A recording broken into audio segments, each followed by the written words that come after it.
আমরা ইসলামাবাদ থেকে আলাদা হয়েছি তোমাদের সাথে বা তোমাদের অঙ্গরাজ্য হবার জন্য না। তোমরা যেটা বলবে সেটা শোনার জন্য না। ঠিক আছে? আমাদের একটা স্বাধীনতা আছে। ওই স্বাধীনতাটা আমরা, এটা আমাদের অধিকার। আমাদের দেশ, আমাদের দেশ, আমরা যা কিছু করব তাতে তোমাদের কি? তোমাদের যদি দরদ লাগে তোমরা নিয়ে যেতে পারো তোমাদের লোকেরে। তোমাদের লোক আমাদের দেশে চাই না, নিয়ে যেতে পারো যদি দরদ লাগে, এত দরদ হয়। ঠিক আছে? এটা বাংলাদেশ, এটা আমাদের। এখানে হিন্দু, মুসলমান, খ্রিস্টান, বুদ্ধ সবাই থাকবে।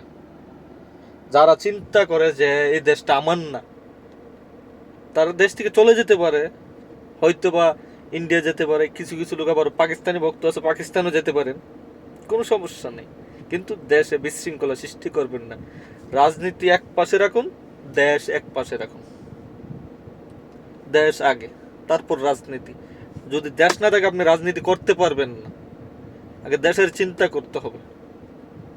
আমি রাজনৈতিক নেতাদেরকে বলতেছি, আগে দেশের চিন্তা করতে হবে, তারপরে রাজনীতি। কথাটা মনে রাখবেন। ঠিক আছে?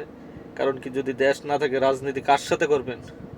আগে যেমন পাকিস্তান আমলে রাজনীতি করতে পারেন নাই, যদি ইন্ডিয়া আমাদেরকে কিছু করে তারপরে রাজনীতি করতে পারবেন? করতে পারবেন না। আগে দেশে কিভাবে সেভ করবেন সেটা চিন্তা ভাবনা করুন, তারপরে রাজনীতি করুন। আজ এত বছর ক্ষমতায় ছিলেন, এখন ক্ষমতার বাইরে আছেন, সমস্যা কি? ভবিষ্যতে আসতে পারেন, কিন্তু দেশের বিরুদ্ধে ষড়যন্ত্র করবেন না।